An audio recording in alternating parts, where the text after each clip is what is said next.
Kundalini and meditation. Ancient philosophers say we use only 1% of our powers as we don't know who we are. The power is dormant. They call the power Kundalini.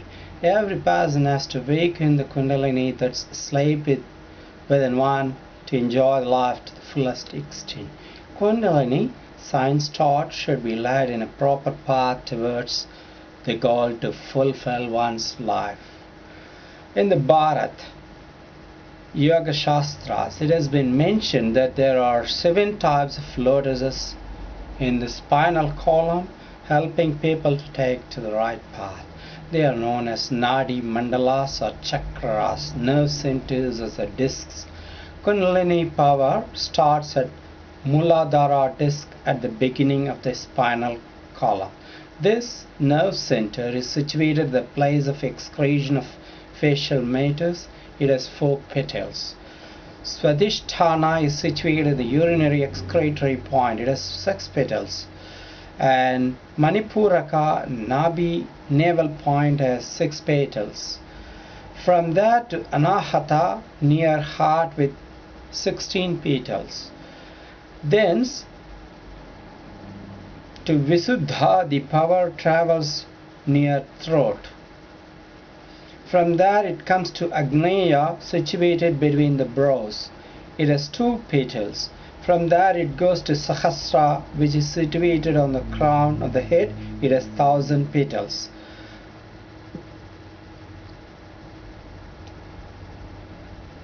Muladhara, Swadhisthana, Manipuraka, Anahata, Agneya, Visuddha and Sahasra are the 7 chakras. Each is at a higher plane than the other. Behind these chakras, on either side of spinal column, Itha and Pingala nerves keep throbbing. In the center of spinal column, there is a nerve by the name Sushumna. All these perform their duties in the prescribed manner. How does one awaken the Kundalini power? All have believed it to be in the form of a dormant serpent near the Muladhara chakra. Snakes of the world are considered poisonous. The serpent, that is Kundalini, dormant in man, is that of worldly desires. These desires become poison. Worldly snakes eat frogs, rats, etc. Kundalini serpent consumes only the life principle of man. To awaken the serpent, one has to control the intake of this life principle. When we hold breath through yogic practices, the Kundalini power does not get food near Muladhara chakra.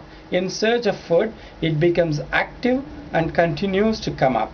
During meditation, when we deny the food, it travels upwards from Muladhara to Manipuraka, Swadhisthana, and comes to throat.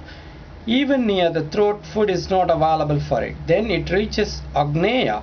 Unable to find food even from there, it merges into Sahasra.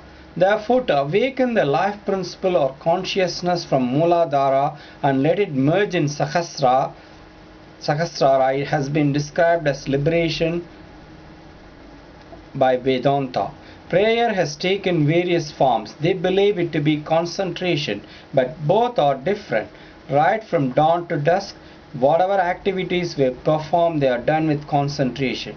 To walk, to eat, to read a book, to write a letter, all need concentration. Concentration is natural for man. Why should we waste time for such concentration by sitting separately?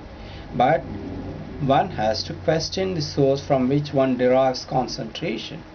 We have held a book in hand. We can see with our eyes. What has been seen is sent from inquiry into intelligence.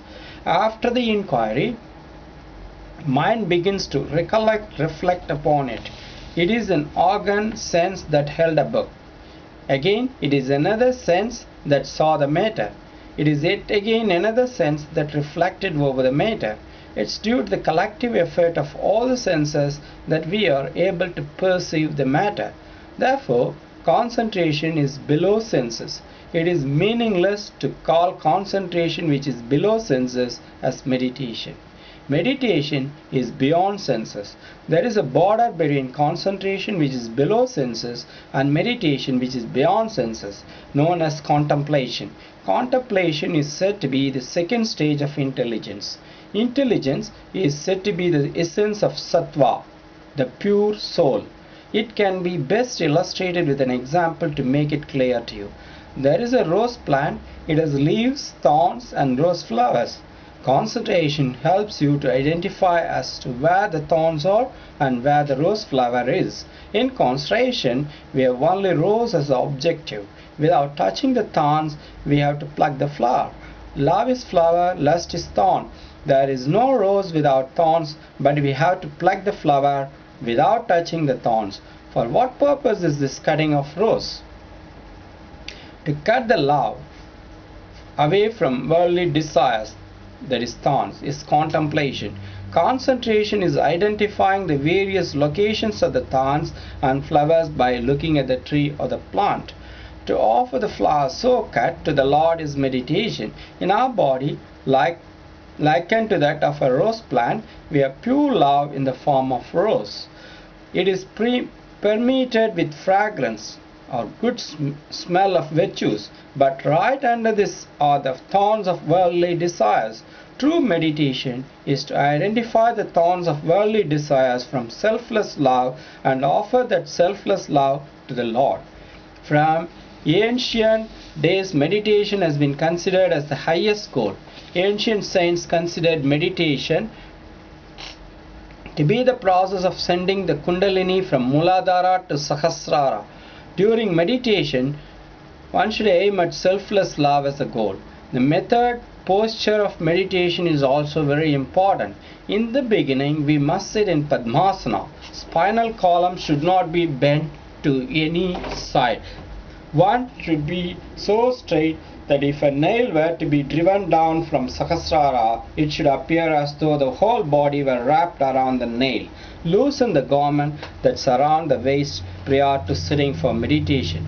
Vision should be centered at the tip of the nose.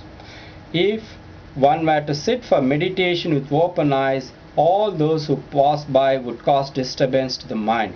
If eyes are totally closed, the goddess of sleep would envelop us. Therefore, we should have half-closed eyes posture. Some believe the tip of the nose is to be between eyebrows. No, it is forehead. It is the end of nose. Tip of the nose that has to be concentrated upon this one. Pray the Almighty, save the righteous and punish the wicked. Believe, I constantly rely on you. You shall take care of all my needs. We may have to observe certain physical activities. Mind is very much wavering, knowing fully well that something is wrong. It would like to do it. We know well that to hear bad things is not good, and yet we do it. We should teach it a lesson. Oh yes, why do you go after listening to the tales of bad and sundry when good things are there to listen to them? You should teach the ears to listen to tales that would give happiness to all. In this manner, you must teach other senses and organs, eyes, mouth, arms, legs, listens, and control them.